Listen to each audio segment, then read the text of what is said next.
So ako yung trader ng Central Bank, Philippine Billion Exchange, peso dollar, and the gold. And then I heard of Grameen. Sabi ko, wow, it's a good program to help the entrepreneurial poor. At the time kasi, I thought all the while, wala namang ginagawa ang Central Bank to help the poor. So out of naivete, out of stupidity, so I said, I'm going to resign and help the poor. Inimbento yan ng Pilipino, 5-6. Uutang ka ng alas 5 ng madaling araw ng 5 piso. Babalik ka ng alas 6 ng hapon, magbibigay ka ng 6 na piso. 5-6. Hindi access yun. Access yun sa informal money, financial system. Ang ginagawa natin gustong access, yung formal financial system. Okay. So ibinababa natin yung balakid para man lang makapagkumatok man lang ako, 'di ba? So iyan po ang ibig sabihin natin ng inclusivity na linuluwagan natin ang pintuan, ng binababa natin ang mga pader.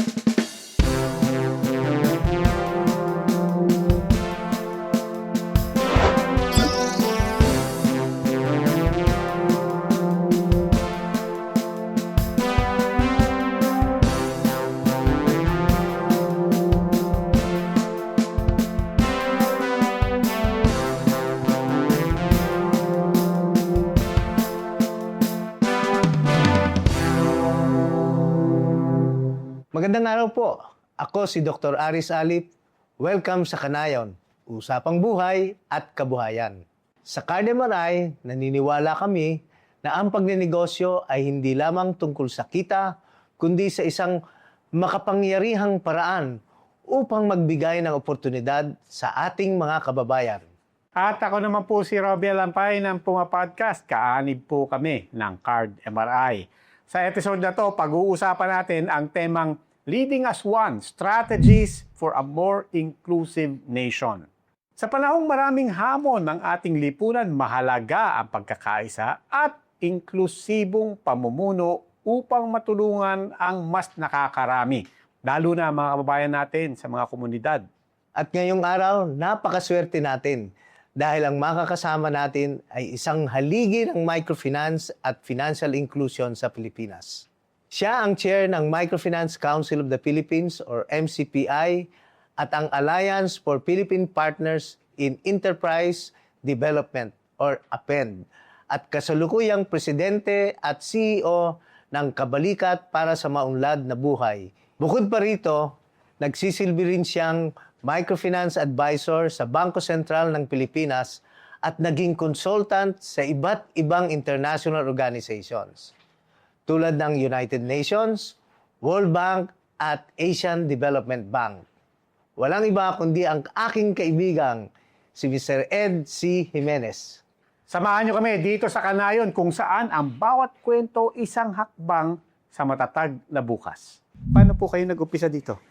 Sa KMDI. Sa microfinance. I resigned from Central Bank in when was that? Mid-90s.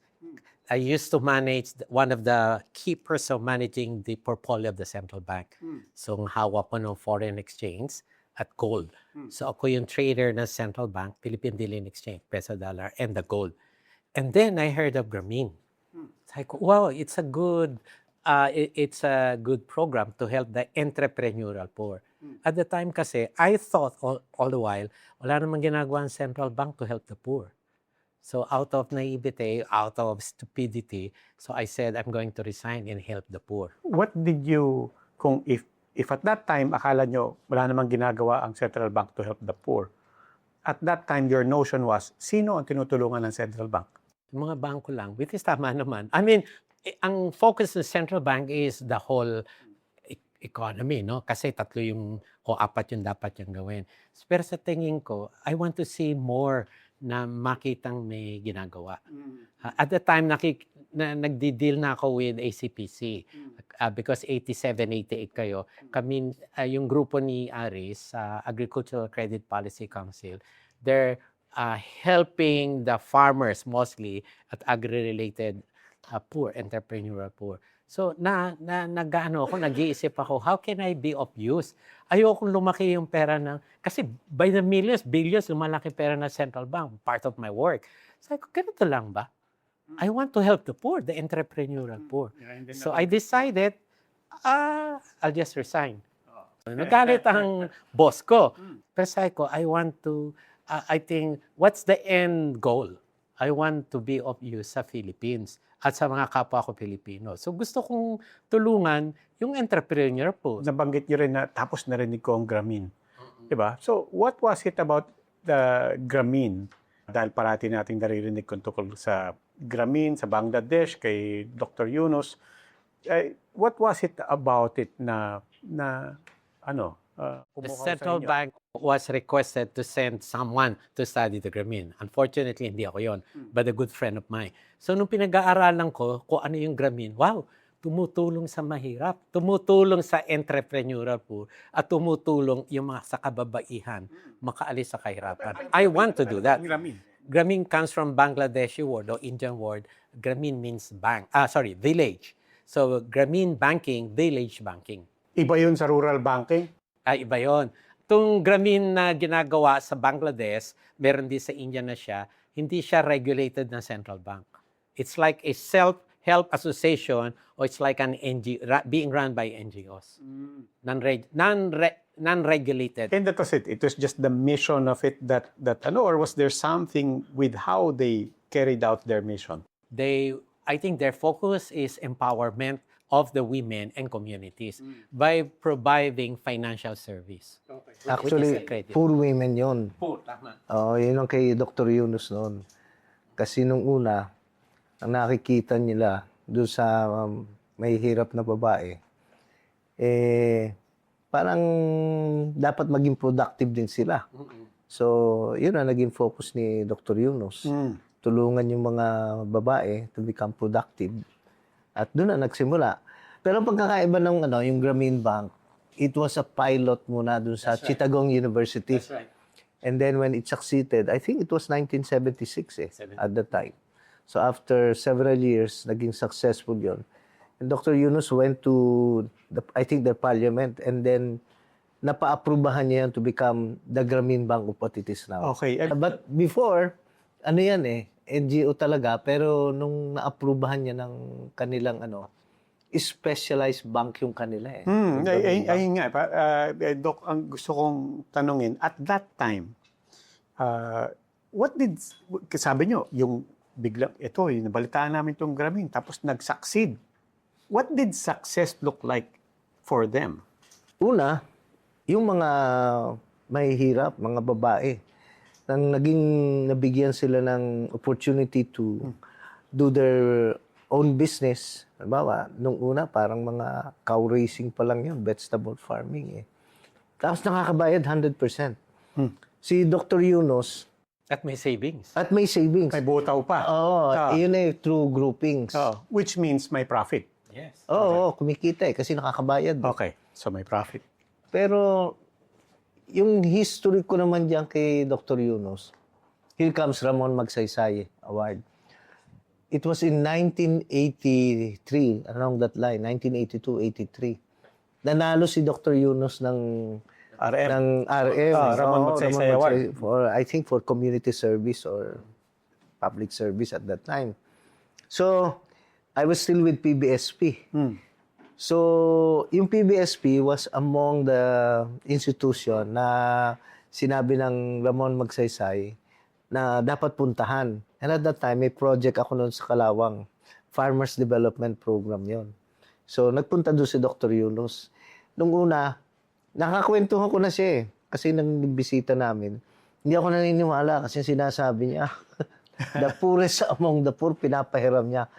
Ako, parang imposible yun. Samantalang ako, nagpapautang ako ng mga farmers sa Laguna, pero ang repayment ko is 95%.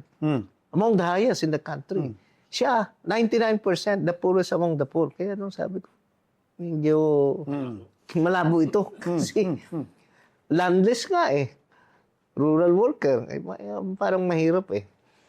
Tapos kami naman ni Ed, nagkasama kami sa BSP. Kasi siya ang nagmamanage ng pera namin. I was managing the agricultural loan fund. Siya nagmamanage no. So, tama-tama po. Kaya natin in-invite dito si Mang Ed. Yun ang tema natin ngayon dito sa Kanayon. And I think natutumbok nyo na, no? Nababanggit nyo na. Inclusivity. We want to look at strategies for a more inclusive nation. Meron akong dalawang gustong ipa-define sa inyo. Una, dahil sabi nyo nga, nagpapaluwal sa poorest of the poor, di ba? Nagpapahiram. Ano ba ang microfinance?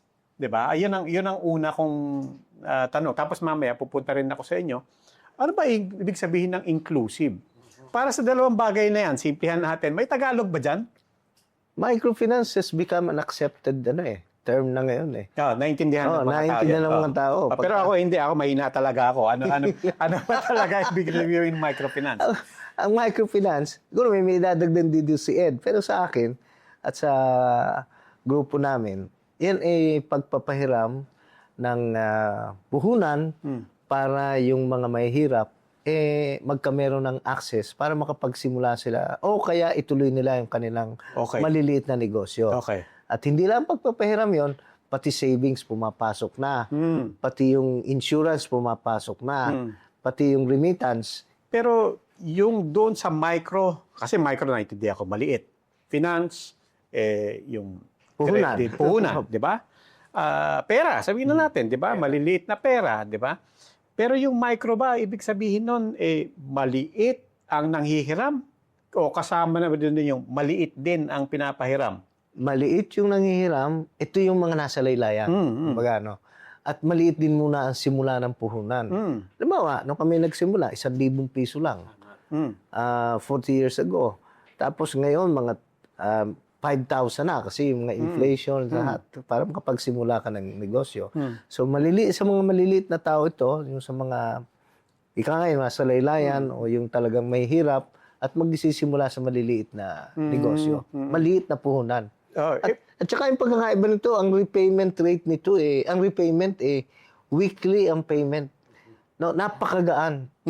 Hindi kagaya ng bulto kagad na ibabayad mo. Mutang ka ng, halimbawa, 5,000, payable in 1 year or 6 months. So, weekly ang pagbabayad mo, napakagaan nun. Tapos may konting savings. Kaya nagigets ko na yung micro. Kasi magpapautang ng 1,000, hindi man ako makakapunta sa bangko para sabihin, pwede bang mangutang ng 1,000? Walang magpapahiram. Ako yun yung unang tanong ko. Bakit wala magpapautang? Napakaliit na bagay. Ano ba naman yung kumatok ako sa bangko? Yun nga, pinautang mo ng kalahating milyon. Yun nga, pinautang mo ng 100,000. Di ba?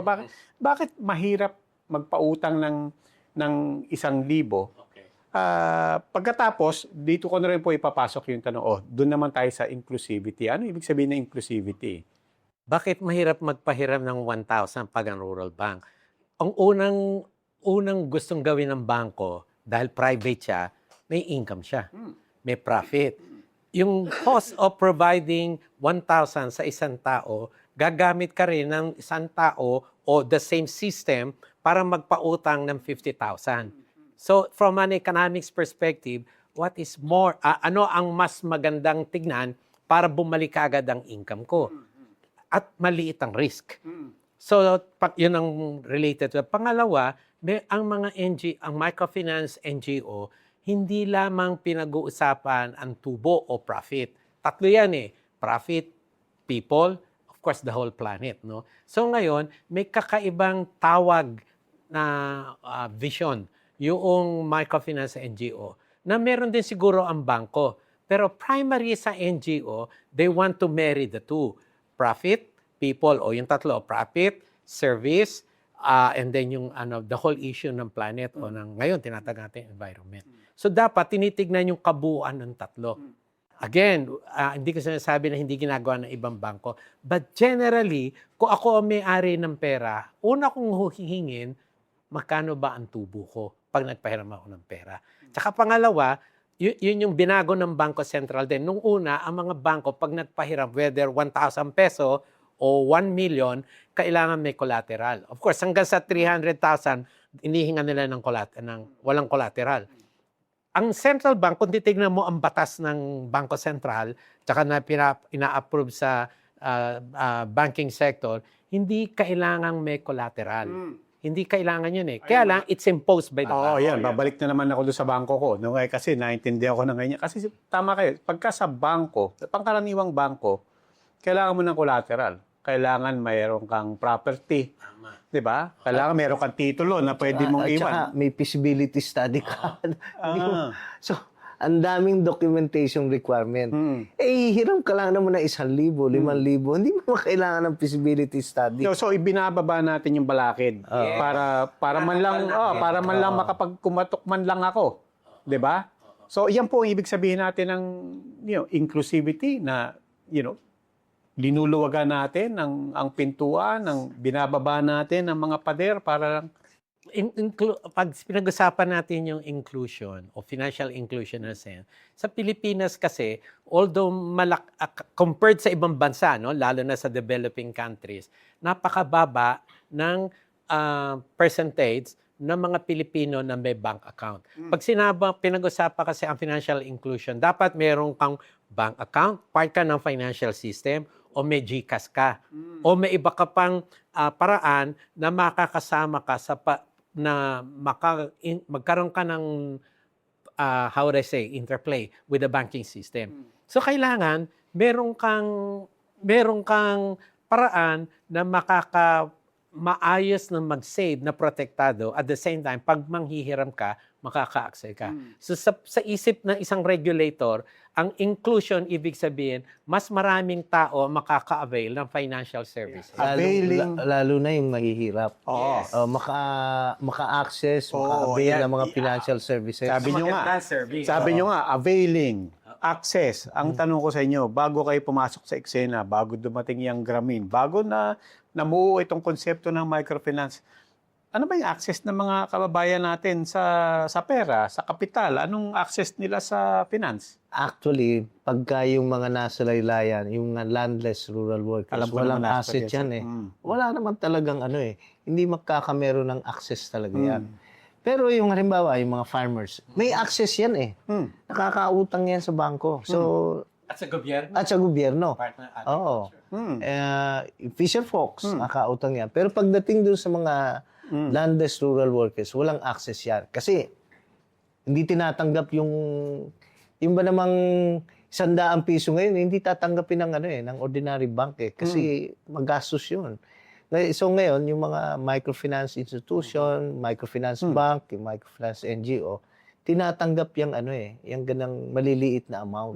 So yan, access na yan.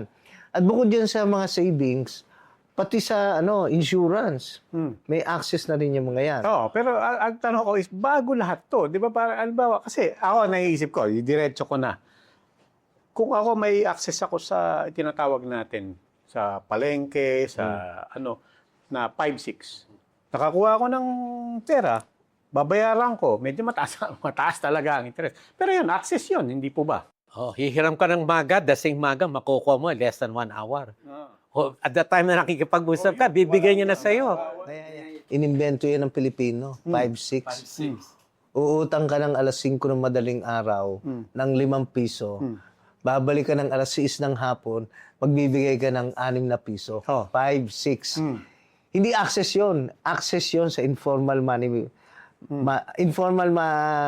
Financial system. Ang ginagawa natin gustong access, yung formal financial system. Okay. Doon sa bangko, meron ka ng librita, passbook.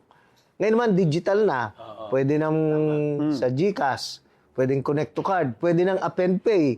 So marami na ngayon, pwedeng Paymaya. Ang 5-6, hindi lang sa buong bansa, pero simula nung bata pa ako, musmus pa ako, naririnig ko na yan. There seems to be something that has kept this going. It sounds viable, di ba? Parang, kasi sa tingin ko, hindi naman siguro magtatagal yan kung walang nagbabayad. Di ba? Ano pong pagkakaiba nun? Maliban sa access. Kasi nakakapagbayad. Ang taas pa nga ng interest. Mas mataas Mas mataas. Ibig sabihin po ba na nagbabayad ng mga... Ibig sabihin na... Bayad sila. Walang kyaw-kyaw eh. Yung ang pinakamalaking issue dyan, yung access talaga. Sustained. So my point, that's precisely my point. The issue is the access, not the rate. No, not the interest rate. Okay, pero problema yan. Kapo, Malaki kasi yung 5-6 kasi, ang interest rate yan ay talagang 20% basically, di ba? exorbitant, masyadong mahal. Usurious nga, sinasabi natin. Kaya pagka pag in-interview mo mga nanay, so sa 5-6, hindi umuunlad ang negosyo. Kasi nga, binabayad mo lang yung kinikita. Walang katapusan eh. Pag nagpahiram ka sa isang microfinance institution, mostly NGO, may kaakibat na binibigay na non-financial services na hindi binibigay nung 5-6. Di ba? Tsaka yung ngayon yung definition ng microfinance, nag-evolve na rin. Microfinance plus na. Kasi kasama dyan yung health, kasama na yung insurance, kasama na ang education, kasama na rin yung marketing, at iba pang mga program na ginagawa ngayon. Pagka-disaster, nandiyan ang tumutulong. Kaagad tayo yung first responder. tayo sa field. Meron kang relief services. Binabayaran mo kaagad yung yung insurable clients kung may nangyaring hindi maganda, babayaran mo kaagad. Gusto kong balikan yung sinabi nyo na hindi naman ito ang intensyon nung una, napakasimple ng mission. Gusto natin magpautang. Utang lang. Gusto natin ang bigyan ng and then nakikita natin Tsaka nag-evolve na rin yung ating yung ating vision. Imbis na increase income lang sa kanila, it's total poverty eradication na. So when you talk of poverty eradication, siyempre, pag-uusapan mo na rin kung paano sila makakaangat. Yung sinasabi ni Ed, sa education, pinapaaralan na yung mga bata. In fact, meron na tayong mga educational loan. Pati housing loan, pinasok na rin natin eh. When we talk about inclusivity, it's not enough that we just give them credit. Kasi, halimbawa, bakit pinasok natin ang insurance? Pag namatay yung member, yan eh. Back to zero ha. Kung wala kang safety net. At saka, hindi pa nga mamatay, magkasakit pa lang. Magkasakit pa lang. Hihingi ka sa barangay. Ang dami mong hihingan eh. Kasi nga, wala kang safety net. Kaya kung may insurance ka, pag namatay, bayad ka agad. Kasi may insurance eh. Hindi ka na manghihingi. Tsaka covered yung mga asawa at 4 na anak kadalasan. Di ba? Pag na-aksidente rin, covered din sila ng insurance. Meron kaming gaya sa inyo na hindi lang death yung pinag-uusapan. Na-aksidente. May makukuha sila. May hospital benefit pa nga, maximum of 5 days. Saan ka nakakita niyan? Ang nagkakaroon lang yan yung mayayaman. Tsaka, hindi pa nga namamatay, naduduloy yung pera. Binibigay na. Kasi mabilis talaga yung response. But in all of this po, hindi nawala yung not only the value of entrepreneurship, pero hindi nawala also the business thinking na, for this to be sustainable, it has to be profitable for everyone. Hindi lang Win-win for all. Including your institutions. Right. You have to, there has to be a business model here. In all of this, when we talk about inclusivity and the things that engender and enable an inclusive society, hindi nawawala yung thinking na, pero we're not asking anybody for charity here. Microfinance is not dole out. Hindi ito pamigay. Microfinance is not giving grant o tulong. Tulong, parang ganito eh. May utang ka, yung nanay, pero wala kang utang na loob. May utang, walang utang na loob. Kasi kung may utang, nagbabayad. Dinalagyan ko ng interest yan, bayaran mo ko. So ang relasyon natin, tama yon, magkaibigan tayo, program member kita, miyembro kita ng CARD o ng KMBI, pero meron certain level na business and transaction. One time. Meron kaakibat kasama yon. Pero more than the business, saan ka naman nakakita ang mga program officer natin? Ilang oras nagbababad sa field para matulong at makita ano pangangailangan ng nanay at ng pamilya. So, gusto ko rin itanong sa kanya kung di ba yung membership ng Microfinance Council nasa 60 na ba ngayon? 48. Oo. And if you combine that, you're talking of about 15 to 16 million clients. No? So, ano ba yung mga programa ng Microfinance Council? Paano mo bilang leader, pinagbubuklod-buklod itong mga minsang magugulong samahan ng institusyon? Paano natin na pagbubuklod-buklod to para patungo sa financial inclusion or inclusive development? Salamat, Dr. Aris, on that. Una, meron tayong mga programa na ginagawa as kasama lahat ng mga miyembro. Kunyari, we want to really find out ano ba ang impact. Gagawa tayo na isang pag-aaral tungkol sa impact. Kasi tinatanong din tayo ng gobyerno, meron nga bang nagagawa ang microfinance? That's one. Pangalawa, so more than the econometrics o more than yung malakihang pananaw sa ekonomiya, at dadagdagan natin yung ano ba talaga ang ginagawa ng microfinance. So ngayon, meron kaming study na binubuo kasama si Dr. Aris Alip na pag-usapan natin ano nga ba talaga pag pinag-usapan ng impact. Gagawin natin yon, pag-aaralan natin as a network. Pangalawa, kami ay patuloy na nagtatalakayan. Meron tayong mga discussion, paano natin matutulungan pa ng malalim ang mga nanay o ang program members natin. At pangalawa, yung ikatlo, nakikita rin natin na ang mga taong tumutulong sa kanila, yung mga program officers na tinatag natin, account officer, hindi madali yung trabaho nila. Napapagod sila at madaling mapagod. So ngayon, gumagawa kami ng kaparaanan na madala sila sa isang meeting o pagpupulong at tanungin eksakto ano ang kailangan nyo sa mga bosses nyo. Sa akin, kay Dr. Aris at sa iba pang leaders ng network.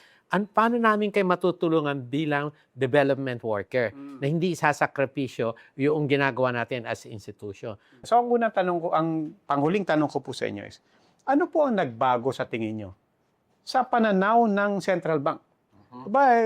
Bagkus ng buong pamahalaan natin, ng buong lipunan natin, ano po ang nagbago nung panahon na umalis kayo?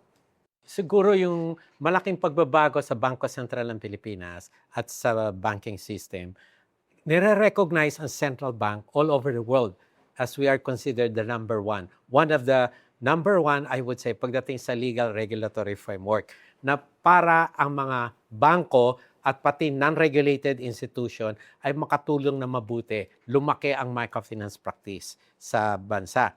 That's una. Pangalawa, yung mga regulator natin, salamat kay Aris, no?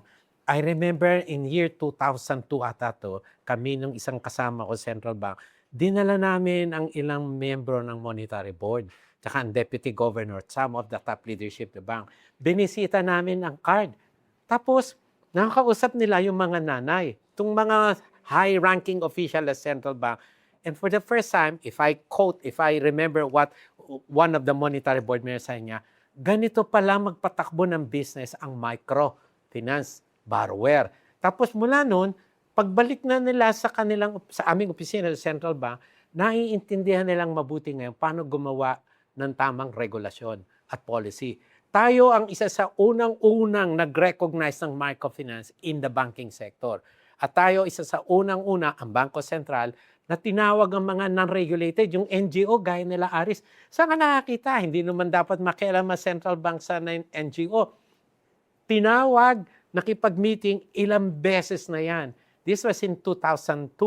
Ang mga NGO pumasok sa central bank, nag-interface, nakipag-usap sa governor, deputy governor at mga munit. Tanda mo yan, Aris, pumunta kayo. Hindi pa nangyari yan sa istorya ng central bank. Dahil naniniwala sila ngayon na ang microfinance, katulong ang central bank, baguhin natin ang Pilipinas para umigi. So nakikita nila ang prueba na nasaksihan nila mismo ang mga patunay, no? At patuloy silang nakikinig. Patuloy silang nakikinig. Ano pa bang kulang? Alam mo, kung titingnan natin ang sitwasyon ngayon, meron tayong crisis, oil crisis.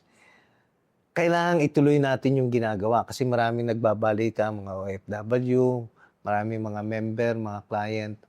Ang kinakailangang tulungan pa rin. Kaya yung una, hindi kami susuko nila Ed at saka ng ibang kasamang liderato ng microfinance institution. I-expand namin ang expand. Yung latest figure ay nasa 15.3 million of our population na nangangailangan pa ng tulong. No? This is the number. The family size, medyo siguro, unemployment, tumataas. Inflation, tumataas. So, mga 3 million families pa yan na dapat talagang tuloy-tuloy ang pagtulong. Ngayon, nabanggit natin na meron ng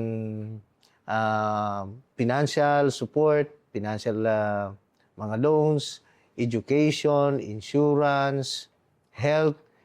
May kailangan pa rin tayong gawin especially in times like this. Yung agricultural sector. Ayan, si Ed.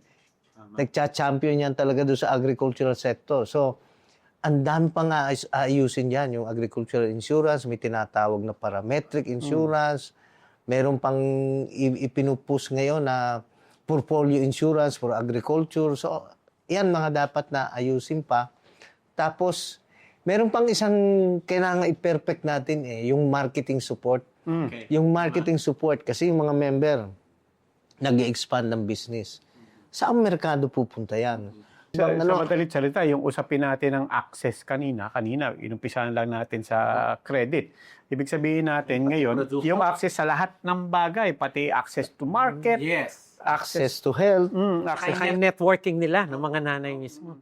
Malaking impact sa kanila. Salamat po again, Dr. Alip, at salamat po, Ed, sa pagbabahagi ng inyong kaalaman, karanasan at inspirasyon.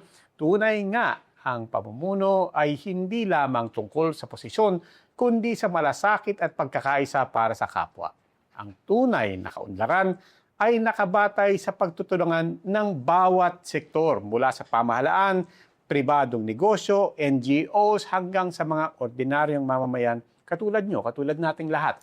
Ang bawat hakbang patungo sa inklusibong lipunan ay mas nagiging makabuluhan kapag sabay-sabay nating tinatahak.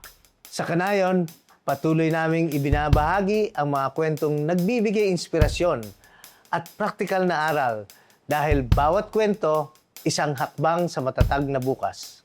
Kaya samahan ninyo kami sa mga susunod pang episode ng Kanayon. Mag-subscribe na sa official YouTube at Spotify ng Bente Productions. Muli, ako po si Robbie Alampay at ito po ang Kanayon, Usapang Buhay at Kabuhayan.